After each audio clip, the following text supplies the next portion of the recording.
ஓம் சக்தி பராசக்தி குரு வாழ்க பங்காரம்மா வாழ்க. எல்லாரும் நல்லா இருக்கீங்களாப்பா?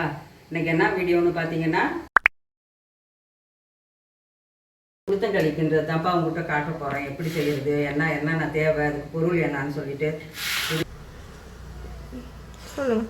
முழு உளுந்து ஒரு கப் எடுத்துக்கிட்டிங்கன்னா இதுக்கு ஒரு கிண்ணம் வெல்லம், ஒரு சிட்டிகை உப்பு, கொஞ்சோண்டு பச்சரிசி, நெய். இதுக்கு மெயின் என்னன்னு கேட்டிங்கன்னா நல்லெண்ணெய் தான் இதுக்கு மெயின். இப்போ அதை வறுக்க போகிறேன் பாருங்கள்.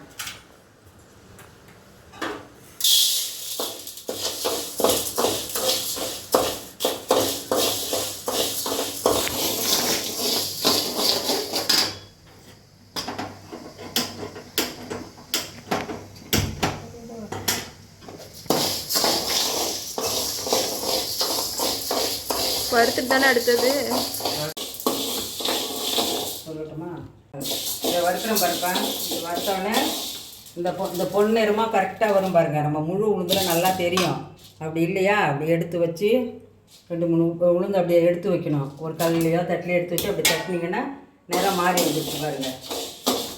நிறம் மாறிடுச்சிங்களா? இதுதான் அதுக்கு பதமே.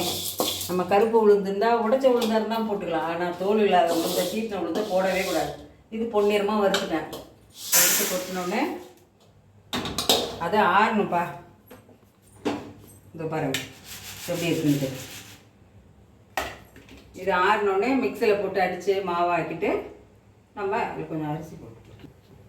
இது பச்சரிசிடா, பச்சரிசி. இது ஏன்னு கேட்டிங்கன்னா அந்த அவ்வளோ ஒரு கப்புக்கு ஒரு சின்ன கப்பால் பச்சரிசி போட்டால் போதும். அது போட்டோன்னு வச்சிங்களேன் கொஞ்சம் தடுப்பாக நல்லாயிருக்கும்.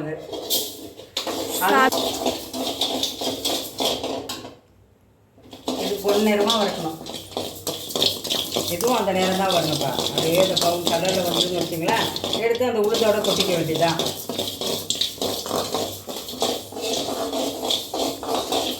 இது ஏன் போடுறோன்னு கேட்டிங்கன்னா உளுந்தை மட்டும் போட்டிங்கன்னா கொஞ்சம் குழப்பு அதிகமாக இருக்கும்.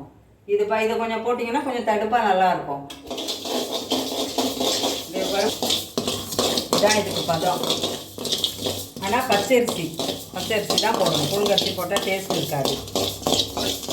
2 நிமிஷம் வறுத்தா போதும். 2 நிமிஷம் வறுத்து எடுத்து கொட்டிட்டிங்கன்னா இந்த நேரத்துக்கு கரெக்டாக இருக்கும். அதையும் உளுந்தோடு தான் சேர்த்து கொட்டிக்கணும். உளுந்தும் அதையும் சேர்த்து தான் மாவும் அரைச்சிக்கணும். ரொம்ப நைஸாகவும் வேணாம், ரொம்ப குறப்பாகவும் வேணாம், திட்டமாக இருக்கணும் நமக்கு. மிக்சியில் அரைச்சிட்டு காட்டுறேன்ப்பா. இப்போ ஒரு 4-5 ஏலக்காய். இதை பாருங்க, ஏலக்காய் போட்டுக்கணும். அதான் வாசனைக்காக. டேஸ்ட்டும் கொடுக்கும், வாசனையாகவும் இருக்கும். 5 ஏலக்காய் போட்டுக்கிட்டேன். ஆனால் இன்னொன்று என்ன அதுங்களா சேர்க்கலாம், சுக்கு சேர்த்துக்கலாம். சுக்கும் ஒரு துண்டு, சின்ன துண்டு சுக்கு, அதை வறுத்துட்டு அதுவும் சேர்த்திங்கன்னா செரிமானத்துக்கு நல்லா செரிக்கும். சில பேர் செரிக்கல போல அப்படின்னு நினைக்கிறாங்க பாருங்க. அவங்களுக்குலாம் பயப்பட வேண்டாம். களி எல்லாரும் சாப்பிடலாம். ஏன்னா நம்ம நல்லெண்ணெய் ஊற்றுறோம். இடுப்பு வலிக்காக, முதுகு வலி, கழுத்து வலி, கை கால் மூட்டு வலி எல்லாத்துக்கும் இந்த உளுத்தங்களி அவ்வளோ நல்லதுப்பா. மறக்காமல் எல்லாரும் நக்கின்ற மாதிரியே செய்து சாப்பிட்டு பாருங்க.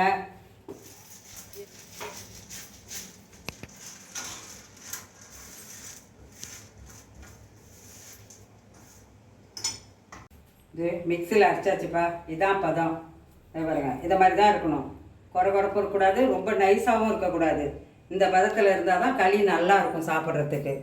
இதை பாருங்க, இதுதான் இப்போ அளவு எடுக்கிறோம் பாருங்கள். இந்த டம்ளரால் 1 டம்ளர் இதில் எடுத்து 1 டம்ளர் ஊற்றணும்னு வச்சிங்களேன். 2 டம்ளர் தண்ணி. அந்த மாவு வேகணும். அதனால் 1 டம்ளருக்கு 2 டம்ளர் தண்ணி. அதிகமாக நமக்கு இனிப்பு வேண்டாம். ஒரு சிட்டிகை உப்பு, இதில் அரை டம்ளர் சர்க்கரை போட்டால் போதும்.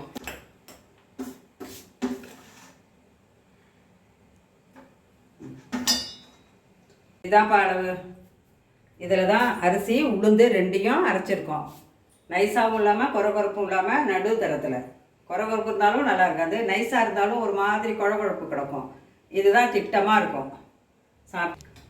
நீங்கள் இதால் 1 டம்ளர் உளுந்து போட்டிங்கன்னா 1/4 கப்பு அரிசி, 1/4 கப்பு இருக்கணும்.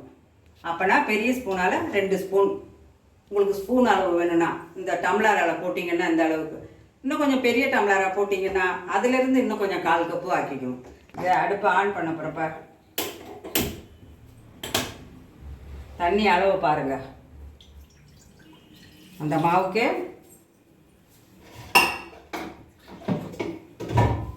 இதால் இந்த பெரிய டம்ளரால் 1.5 டம்ளர் தண்ணி ஊற்றிருக்கேன். இப்போ உப்பு போட்டுக்கலாம். தண்ணி கொதிக்கிறதுங்காட்டியுமே இப்போ இந்த அளவுக்கு உப்பு போட்டுங்க. அப்போ தான் உப்பு போடுறது எதனாலன்னு கேட்டிங்கன்னா டேஸ்ட்டாக இருக்கும், இல்லைன்னா சப்புன்னு இருக்கும். சர்க்கரை போட்டாலும் சரிதான்ப்பா, சீனி போட்டாலும் சரிதான், நாட்டு சர்க்கரை போட்டாலும் சரிதான், ஜீனி போட்டாலும் நம்ம உப்பு கொஞ்சோண்டு போடணும். சர்க்கரை போடுறோம் பாருப்பா. களிக்கு வந்து ஜீனி போட்டுறாதீங்க, அது உடம்புக்கு நல்லது கிடையாது. நாட்டு சர்க்கரை, வெல்லம், இது 2 தான் போடணும். வெல்லம் இடித்து போடணும், நாட்டு சர்க்கரை போடணும். அப்புறம் அந்த இதுக்கு அளவு மாவு அளவுக்கு இதால் 2 ஸ்பூனு நாட்டு சர்க்கரை போதும். அதிகமாக இனிப்பு வேண்டாம், அதனால தான் 2 ஸ்பூனு பெரிய ஸ்பூனால். தண்ணி ரொம்ப சூடு ஏறக்கூடாதுப்பா. தண்ணி சூடு ஏறிச்சுன்னா கட்டி விடுவோம், அதனால் தண்ணி அதிகமாக சுடக்கூடாது. இப்போ கதன்னு சூடு ஏறிடுச்சிங்களா, இப்போ மாவை கொஞ்சம் கொஞ்சமாக கொட்டி அப்படியே கிண்டணும். இது கட்டி விழுந்த மாதிரி தான் இருக்கும், ஆனால் கட்டி விடாது, கரைஞ்சிடும்.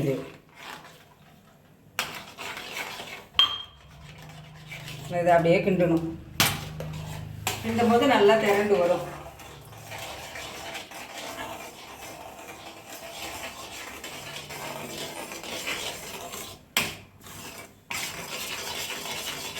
களி இப்படி தான்ப்பா கிண்டணும். பார்த்துங்க நல்லா, நம்ம வீட்டில் களி கிண்டாலும் உடைச்ச உளுந்து இருந்தாலும் முழு உளுந்து இருந்தாலும், ஆனால் கருப்பு உளுந்து தான் போடணும், வெள்ளை உளுந்து போடக்கூடாது. இங்கே பாருங்கள், திரண்டு அப்படியே சுருண்டு வந்துருச்சு பாருங்கள். அந்த அளவுக்கு தண்ணி போதும். இந்த டம்ளரால் 1.5 டம்ளர் தண்ணி ஊற்றினா கரெக்டாக இருக்குது பாருங்கள்.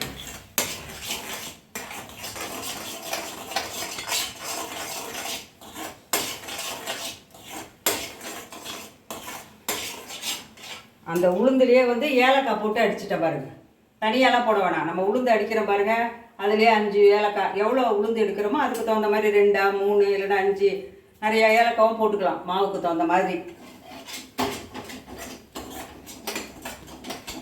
ஏலக்காய் பிடிக்காதவங்க போடாமலும் இருக்கலாம். எண்ணெய் ஊற்ற போகிறோம் பாருங்கள், நல்லெண்ணெய், சுத்தமான நல்லெண்ணெய், செக்கு எண்ணெய் வாங்கி வச்சுருக்கோம். அந்த எண்ணெயை ஊற்றி நல்லா கிண்டணும். அது நல்லா சுருண்டு வரும் பாருங்கள், அப்போ இறக்கணும். இதுக்கு நல்லெண்ணெய் தான்ப்பா மெயின். நெய் கூட இதில் ஆனணும், நல்லெண்ணெய் தான் மெயினாக ஊற்றி கிண்டணும். நெய் ஏன்னு கேட்டிங்கன்னா டேஸ்ட்டுக்கும் வாசனைக்காக நெய். பாருங்க, நல்லா சுருண்டு வருது பாருங்கள். மாவு நல்லா வெந்துடுச்சு, களியும் நல்லா கிண்டி வருது, சுருண்டு வருது பாருங்கள். அவ்வளோதான், நம்ம எவ்வளோ வேணாலும் நல்லெண்ணெய் ஊற்றிக்கலாம். இதுக்கப்புறம் இறக்கும்போது கொஞ்சம் நெய் 1 ஸ்பூன் போட்டு அப்படியே இறக்கிறது. அது பெண்களுக்காகவே இது மெயின் களிப்பா. இது ஏன்னு கேட்டிங்கன்னா பெண் பிள்ளைங்கள்லாம் வந்து மாதவிடா வந்ததுன்னா, இப்போ இருக்கிற பிள்ளைங்கள்லாம் என்ன சாப்பிடுதுங்க, அப்போல்லாம் பார்த்தீங்கன்னா கோழி முட்டை, உளுத்தங்களியெல்லாம் நிறைய கொடுப்பாங்க வயசுக்கு வந்தப்போ. இப்போ அதெல்லாம் திங்க மாட்டேங்குதுவா. அதனால் மாதம் ஒரு நாளாவது இந்த பொம்பளை பிள்ளைகளுக்கு இந்த களியை கிண்டி மறக்காமல் கொடுங்க. நம்ம தாய்மார் தான் நம்ம கொடுத்தாகணும், அது நம்ம பிள்ளைகளுக்கு. அதுகளுக்கு தெரியல இப்போல்லாம், இதெல்லாம் திங்கிறதில்ல, பீஸா திங்கிறேன், பர்கா திங்கிறாங்குதுவா. அதனால் இது நிறைய இந்த மாதிரி கிண்டி மாதம் ஒரு நட 1 கப்பு பிள்ளைக்கு நல்லெண்ணெயை ஊற்றி கொடுங்க. நல்லெண்ணெய் ஊற்றுறது தெரியக்கூடாது அதுகளுக்கு, ஏன்னா ஐயோ நல்லெண்ணெய் எனக்கு பிடிக்காது அப்படின்னு அது சொல்லுங்கள். அதனால் அதுகளுக்கு ஃபஸ்ட்டு நம்ம கிண்டிட்டு நல்லெண்ணெயை ஊற்றி பிள்ளைகளுக்கு கிண்டிட்டு நெய்யை மேலே ஊற்றி கொடுத்தீங்கன்னா அந்த வாசனைக்கு நல்லா சாப்பிடுங்க.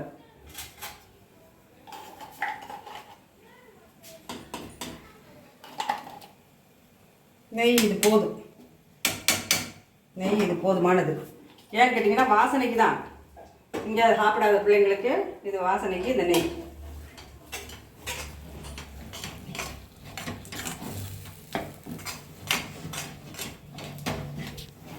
என் பேர பிள்ளைக்கு, என் பொண்ணுக்கெல்லாம் மாதம் பார்த்தீங்கன்னா மாதம் இந்த களி கிண்டி கொடுத்துருவோண்டா. 3 நாள் கிண்டி பிள்ளைங்களுக்கு சாப்பாடு வைக்கும்போது ஒரு கப்பில் அள்ளி வச்சுடுவேன்.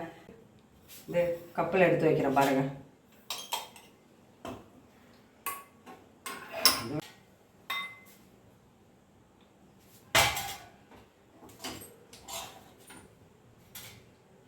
களி இதாப்பா களி.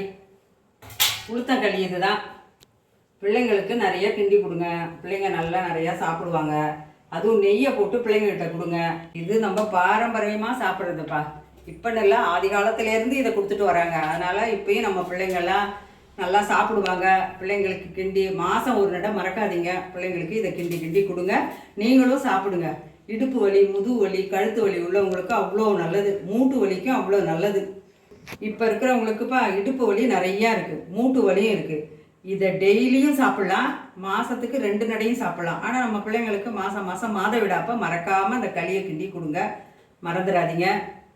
ஓம் சக்தி.